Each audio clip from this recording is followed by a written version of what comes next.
ಪಶ್ಚಿಮ ಪದವೀಧರ ಕ್ಷೇತ್ರ ಚುನಾವಣೆಗೆ ಸಂಬಂಧಿಸಿದ ರಾಜಕೀಯ ಚಟುವಟಿಕೆಗಳು ಗರಿಗೆದರಿದ್ದು ರಾಷ್ಟ್ರೀಯ ಪಕ್ಷಗಳಲ್ಲಿ ಬಂಡಾಯ ಜೋರಾಗಿದೆ. ಆಕಾಂಕ್ಷಿಯಾಗಿದ್ದ ಬಿಜೆಪಿಯ ಲಿಂಗರಾಜ್ ಪಾಟೀಲ್ಗೆ ಟಿಕೆಟ್ ಸಿಗದಿದ್ದಕ್ಕೆ ಬಹಿರಂಗವಾಗಿಯೇ ಅಸಮಾಧಾನ ಹೊರಹಾಕಿದ್ದು ಶಿಸ್ತು ಸಮಿತಿ ಅಧ್ಯಕ್ಷ ಸ್ಥಾನಕ್ಕೆ ರಾಜೀನಾಮೆ ನೀಡಿದ್ದರು. ಇನ್ನೊಂದೆಡೆ ಕಾಂಗ್ರೆಸ್ನಿಂದ ಮೋಹನ್ ಲಿಂಬಿಕಾಯಿ ಸ್ಪರ್ಧೆ ಮಾಡುತ್ತಿದ್ದು ಪಕ್ಷಾಂತರರಿಗೆ ಟಿಕೆಟ್ ಸಿಕ್ಕಿದೆ ಅಂತ ಮೂಲ ಕಾಂಗ್ರೆಸ್ಸಿಗರು ಭುಗಿಲೆದ್ದಿದ್ದಾರೆ. ಒಟ್ಟಿನಲ್ಲಿ ಭಿನ್ನಮತ ಎರಡು ರಾಷ್ಟ್ರೀಯ ಪಕ್ಷಗಳಿಗೂ ನುಂಗಲಾರದ ಬಿಸಿ ತುಪ್ಪವಾಗಿದೆ. ಕಾಂಗ್ರೆಸ್ನಲ್ಲಿ 15ಕ್ಕೂ ಹೆಚ್ಚು ಟಿಕೆಟ್ ಆಕಾಂಕ್ಷಿಗಳಿದ್ರು. ಇದೀಗ ಪಕ್ಷಕ್ಕಾಗಿ ದುಡಿದವರಿಗೆ ಟಿಕೆಟ್ ಕೊಡಲು ಪಟ್ಟು ಹಿಡಿದಿದ್ದಾರೆ. ಪಕ್ಷಾಂತರಿಗಳಿಗೆ ಕೊಟ್ಟಿರೋ ಟಿಕೆಟ್ ವಾಪಸ್ಗೆ ಆಗ್ರಹಿಸಿದ್ದಾರೆ. ಹೈಕಮಾಂಡ್ಗೆ ಬಂಡಾಯಗಾರರು ಸೆಡ್ಡು ಹೊಡೆದಿದ್ದು ರಾಜ್ಯ ನಾಯಕರು ಅಡಕತ್ತೆರೆಯಲ್ಲಿ ಸಿಲುಕಿಕೊಂಡಿದ್ದಾರೆ. ಈ ಬೆನ್ನಲ್ಲೇ ಬಂಡಾಯಗಾರರ ಮನವೊಲಿಕೆಯ ಪ್ರಯತ್ನ ಆರಂಭವಾಗಿದೆ. ಬಂಡಾಯ ಉಪಶಮನ ಮಾಡ್ತೇವೆ, ಚುನಾವಣೆ ವೇಳೆಗೆ ಎಲ್ಲವನ್ನೂ ಸರಿ ಮಾಡ್ತೇವೆ ಅಂತ ಮುಖಂಡರು ಹೇಳ್ತಿದ್ದಾರೆ.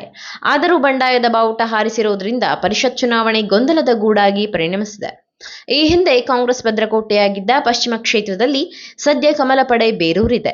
ಹೀಗಾಗಿ ಕ್ಷೇತ್ರ ವಶಪಡಿಸಿಕೊಳ್ಳಲು ಕಾಂಗ್ರೆಸ್, ಕ್ಷೇತ್ರ ಉಳಿಸಿಕೊಳ್ಳಲು ಬಿಜೆಪಿ ಎಲ್ಲಾ ರೀತಿಯ ಪ್ರಯತ್ನಗಳನ್ನು ಮುಂದುವರೆಸಿದೆ.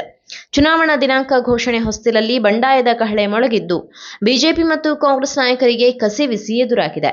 Karnataka TV leader awards 2025 best MLC 2025 Puttanna Congress MLC, Chalavadi Narayanaswamy BJP MLC, B G Patil BJP MLC, Dinesh Gooligowda Congress MLC, B K Hariprasad Congress MLC, Madhu G Madegowda Congress MLC, Sharavana JDS MLC, Rajanna Rajendra Congress MLC, M R Seetharam Congress MLC, Saleem Ahmed Congress MLC, D S Arun BJP MLC, S Ravi Congress MLC.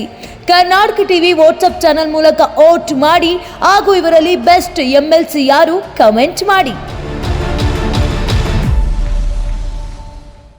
ನೀವು ಸಣ್ಣ ಆಗ್ಬೇಕಲ್ವಾ? ಅದು ಒಂದು ಉತ್ತಮ ಆಹಾರದಿಂದ ಸಣ್ಣ ಆಗ್ಬೇಕಲ್ವಾ? ಪ್ರತಿದಿನ ನಮ್ಮ ಜೀನಿ ಸ್ಲಿಮ್ನ ಯೂಸ್ ಮಾಡಿ ಯಾವುದೇ ಸೈಡ್ ಎಫೆಕ್ಟ್ ಇಲ್ದಂಗೆ ನೀವು ಸಣ್ಣ ಆಗ್ತೀರಾ.